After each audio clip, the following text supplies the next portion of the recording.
So as the temperatures are heating up outside because the month of June has arrived, they're also heating up inside here in the state capitol. One of those issues that's really driving a lot of attention and a lot of heat in this year's budget is mass transit funding. So I want to talk a little bit about mass transit funding, and specifically, you had issued an op-ed this week. Do you want to talk a little bit about what your thoughts are on that? Well, we certainly understand the importance of public transportation, mass transit, in urban and rural areas across this Commonwealth. We understand it's a fundamental need to get people to work, to doctor's appointments, to the grocery store.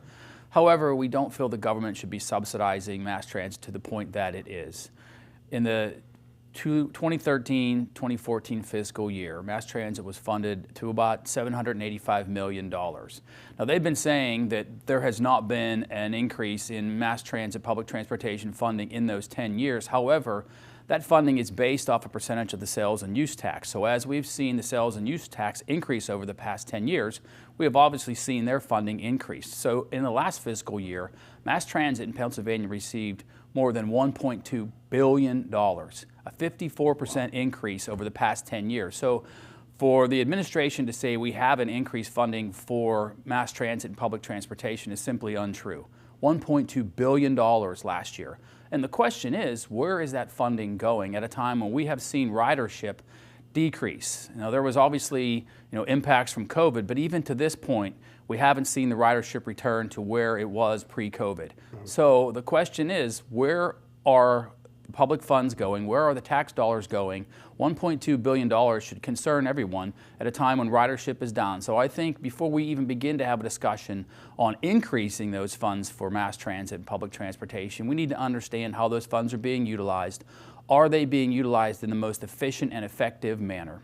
So I noticed in your op-ed that you had talked a little bit about specifically in the usages of SEPTA and how they're threatening to cut all these routes. Yes. But these routes are averaging somewhere around a 31% drop in usage.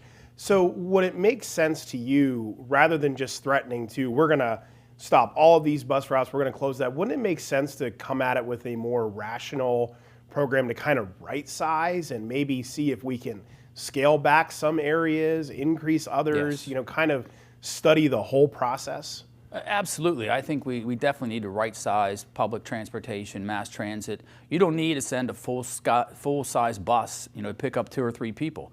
Let's look at what the actual needs are. Can you send a smaller vehicle? Can you send a smaller bus or a car even as part of public transportation to pick people up and take them to where they need to be? Because the costs are dramatically different when you send a full-size bus to pick up a few people, when you can actually right-size that to fit what is needed.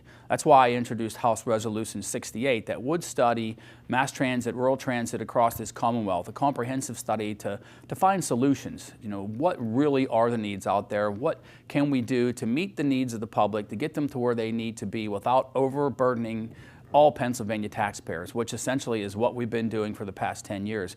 As we've seen these numbers decrease, we need to really take a look at public transportation as a whole and find out what better ways we can deliver those much needed public services in a more efficient manner that's more responsible with taxpayer dollars. So you're coming to the table with solutions. This isn't just simply saying no. Right. There are conditions that you could see and things that could be done where we can talk about, well, if we do need to increase, okay, but you can't just simply come and say, we need more money or we're just going to stop entirely. That's not how this process works. Absolutely not. We understand the importance of public transportation, particularly knowing in 2026 there are major events coming to Pennsylvania.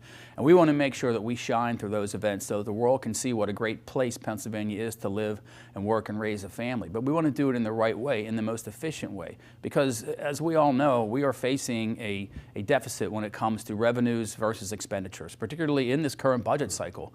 Now, the governor has proposed almost $52 billion in spending at a time when we know our revenues aren't even going to come close to that. So we need to look at alternative solutions. We can't continue to throw money at problems and think they're going to fix themselves.